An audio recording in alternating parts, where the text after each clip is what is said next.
구약성경 민수기 19장 1절에서 22절까지 우리 한 목소리로 함께 봉독합니다. 여호와께서 모세와 아론에게 말씀하여 이르시되 여호와께서 명령하시는 법의 율례를 이제 이르노니 이스라엘 자손에게 일러서 온전하여 흠이 없고 아직 멍에 매지 아니한 붉은 암송아지를 내게로 끌어오게 하고 너는 그것을 제사장 엘르아살에게 줄 것이요 그는 그것을 진영 밖으로 끌어내어서 자기 목전에서 잡게 할 것이며 제사장 엘르아살은 손가락에 그 피를 찍고 그 피를 회막 앞을 향하여 7번 뿌리고 그 암소를 자기 목전에서 불사르게 하되 그 가죽과 고기와 피와 똥을 불사르게 하고 동시에 제사장은 백향목과 우슬초와 홍색 실을 가져다가 암송아지를 사르는 불 가운데 던질 것이며 제사장은 자기의 옷을 빨고 물로 몸을 씻은 후에 진영에 들어갈 것이라. 그는 저녁까지 부정하리라. 송아지를 불사른 자도 자기의 옷을 물로 빨고 물로 그 몸을 씻을 것이라. 그도 저녁까지 부정하리라. 이에 정결한 자가 암송아지의 죄를 거두어 진영 밖 정한 곳에 둘지니 이것은 이스라엘 자손의 회중을 위하여 간직하였다가 부정을 씻는 물을 위해 간직할지니 그것은 속죄 죄니라. 암송아지의 죄를 거둔 자도 자기의 옷을 빨 것이며 저녁까지 부정하리라. 이는 이스라엘 자손과 그 중에 거류하는 외국인에게 영원한 율례니라. 사람의 시체를 만진 자는 이래 동안 부정하리니 그는 셋째 날과 일곱째 날에 제물로 자신을 정결하게 할 것이라. 그리하면 정하려니와 셋째 날과 일곱째 날에 자신을 정결하게 하지 아니하면 그냥 부정하니 누구든지 죽은 사람의 시체를 만지고 자신을 정결하게 하지 아니하는 자는 여호와의 성막을 더럽힘이라. 그가 이스라엘에서 끊어질 것은 정결하게 하는 물을 그에게 뿌리지 아니하므로 깨끗하게 되지 못하고 그 부정함이 그대로 있음이니라. 장막에서 사람이 죽을 때의 법은 이러하니 누구든지 그 장막에 들어가는 자와 그 장막에 있는 자가 이래 동안 부정할 것이며 뚜껑을 열어놓고 덮지 아니한 그릇은 모두 부정하니라. 누구든지 들에서 칼에 죽은 자나 시체나 사람의 뼈나 무덤을 만졌으면 이래 동안 부정하리니 그 부정한 자를 위하여 죄를 깨끗하게 하려고 불사른 재를 가져다가 흐르는 물과 함께 그릇에 담고 정결한 자가 우슬초를 가져다가 그 물을 찍어 장막과 그 모든 기구와 거기 있는 사람들에게 뿌리고 또 뼈나 죽임을 당한 자나 시체나 무덤을 만진 자에게 뿌리되 그 정결한 자가 셋째 날과 일곱째 날에 그 부정한 자에게 뿌려서 일곱째 날에 그를 정결하게 할 것이며 그는 자기 옷을 빨고 물로 몸을 씻을 것이라. 저녁이면 정결하리라. 사람이 부정하고도 자신을 정결하게 하지 아니하면 여호와의 성소를 더럽힘이니 그러므로 회중 가운데서 끊어질 것이니라. 그는 정결하게 하는 물로 뿌림을 받지 아니하였은즉 부정하니라. 이는 그들의 영구한 율례니라. 정결하게 하는 물을 뿌린 자는 자기 옷을 빨 것이며 정결하게 물을 만지는 자는 저녁까지 부정할 것이며 부정한 자가 만진 것은 무엇이든지 부정할 것이며 그것을 만지는 자도 저녁까지 부정하리라. 아멘. 할렐루야. 하나님의 은혜가 오늘 새벽에 하루의 첫 시간을 주 앞에 드리는 우리 믿음의 가족들에게 함께 하시기를 예수님의 이름으로 축원합니다. 오늘 말씀은 이 정결 의식에 대한 그런 말씀을 주시고 있습니다. 특별히 이 사람의 시체로 인한 부정과 정결 이것을 말씀을 하죠. 이스라엘의 부정을 씻을 물을 준비하는 과정이 오늘 말씀에 등장을 합니다. 그 물에는 이제 재를 타야 했는데 그 재를 어떻게 만들어야 되는가 오늘 그렇게 설명을 하고 있죠. 근데 이 재를 만드는 과정에 참여한 사람들이 부정해집니다. 그래서 7절과 8절에 보면은 제사장은 자기의 옷을 빨고 물로 몸을 씻은 후에 진영에 들어갈 것이라. 그는 저녁까지 부정하리라. 송아지를 불사른 자도 자기의 옷을 물로 빨고 물로 그 몸을 씻을 것이라. 그도 저녁까지 부정하리라. 이렇게 말씀을 합니다. 근데 좀 우리가 궁금한 것은 선한 일에 사용하는 재를 만드는 것인데 왜 그 재를 만드는 사람이 부정해질까라는 거죠. 그것도 제사장까지 부정해진다는 것은 또 우리가 좀 궁금한 그런 면이 되어집니다. 우리가 이 부정이라는 것을 생각하게 될 때에 성경에서 이 부정의 의미와 죄의 의미는 다릅니다. 부정은 그 자체의 부정이 아니라 의식적인 면에서의 부정인 것이죠. 그 안에 담긴 의미의 부정입니다. 그렇다면 왜 그것이 부정해지는가? 그것은 제가 예수님의 피를 상징하기 때문에 그렇습니다. 예수님께서 우리의 죄를 사하기 위하여서 죽으십니다. 그 위대한 일을 우리가 그 제사장들이 또 백성들이 준비하는 것이죠. 그 사실이 우리에게는 은혜가 되지만 또 하나님께서는 이 마음 아픈 일이 되어집니다.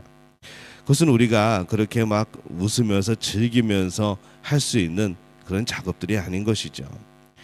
그것이 사람의 죄를 사하는 것에 사용되어지는 그러한 죄이지만은 우리는 참으로 두렵고 떨리는 마음으로 그것을 사용하는 겁니다. 그래서 그것을 만들고 만진 사람은 의식적인 면에서 부정해지는 겁니다. 오늘 우리는 예수님의 속죄를 너무 쉽게 생각하고 있지는 않은가라는 생각을 해보는 것이죠. 예수님의 십자가를 너무 쉽게 대하고 있지는 않은가. 우리는 십자가 앞에 늘 엎드려야 합니다. 그렇다고 그 십자가 자체가 무슨 마치 부적처럼 그렇게 여기는 그런 것은 또 되는 것은 아닙니다. 상징적인 것이죠. 그 십자가를 바라보면서 그 걸려 있는 또 매어 있는 그 십자가 자체의 능력이 아니라 그 십자가가 담고 있는 의미, 그 십자가가 가리키 상징하는 예수 그리스도, 우리는 그 예수 그리스도를 바라보면서 그 앞에서 우리는 은혜를 누리고 하나님의 사랑을 경험하는 겁니다. 그래서 우리가 십자가를 대할 때, 예수 그리스도를 대할 때에 우리가 이 두렵고 떨림으로 감사하는 마음으로 우리는 대해야 되는 것이죠. 오늘 말씀에는 사람의 시체를 만진 자가 부정하다고 말씀합니다. 11절에 보면은 사람의 시체를 만진 자는 이레 동안 부정하리라. 사람의 시체를 만진 사람, 또 그 사람의 장막에 들어간 사람은 부정해집니다. 사람의 시체를 만진 사람이 부정해진다는 것은 이게 부정해지면 이게 못하는 일들이 많은데 이게 어떻게 된 것인가 하지만은 어떻게 보면은 또 이것은 좀 복된 법이기도 합니다. 예를 들어서 만약에 자신의 부모가 소천하셔서 그 시체를 만진 사람은 이제 7일 동안 부정해지죠. 이 부정해지면은 어떤 유익이 생기는가? 그 사람은 다른 곳을 함부로 다닐 수가 없게 되어집니다. 그냥 집에 있어야 하죠. 왜냐하면 잘못하면 다른 사람을 또 부정하게 만들 수 있기 때문에 그렇습니다. 장례식에서 애도하며 슬퍼하며 그렇게 지내면 됩니다. 아무리 바쁜 일이 있어도 이미 부정한 자이기 때문에 그 일을 할 수 없는 것이죠. 그래서 죽음 앞에서 부정해지는 것, 이것은 죄가 아니라는 것이죠. 아까 의식적인 면에서의 그런 부정이라고 그랬습니다. 그래서 이 죽음 앞에서의 부정은 오히려 그에게 그 장례를 온전히 치를 수 있는, 그것에 집중할 수 있는 그런 시간을 또 하나님이 주시게 되는 겁니다. 이 죽음이라는 게 뭡니까? 죽으면 참 우리에게는 슬픈 일이 되어집니다. 영원한 천국을 생각하고 우리가 하나님 나라를 기억하고 우리가 그렇게 생각한다면은 이 죽음이 그 관문이긴 하지만은 여전히 우리에게 있어서 이 죽음이라고 하는 것은 참 인간적으로 슬픈 것이죠. 이 하나님은 본래 인간을 또 영원한 존재로 창조하셨습니다. 근데 인간의 죄로 말미암아서 죽음이 왔습니다. 이 죄의 삭은 사망입니다. 그래서 이 죽음이라는 것은 본래적으로 안타까움이고 슬픔입니다. 이 죽음이라는 것을 통해서 사람은 사람을 죽음에 이르게 한 그 죄라는 것을 직면하게 되어지는 것이죠. 그래서 죽음 앞에서 우리는 늘 그런 의미를 생각하고 이제 부정할 필요가 있는 것이죠.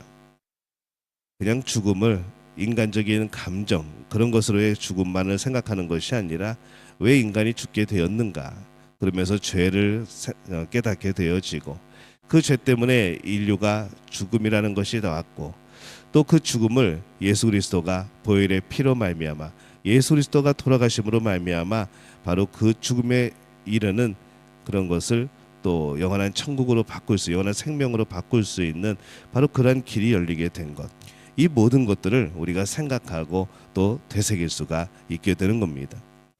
구약시대 때 부정하게 되는 법은 많은 의미를 담고 그들에게 유익을 줬습니다.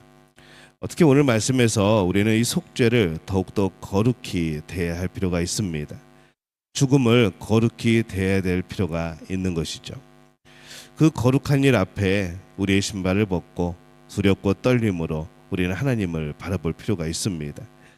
우리 인생에는 하나님의 사랑의 그런 이야기들이 있고 또 예수 그리스도의 십자가의 대속의 그런 의미가 있고 또 예수님의 죽음이라는 그런 진지하고도 아름다운 이야기가 우리의 삶 속에 있는 겁니다.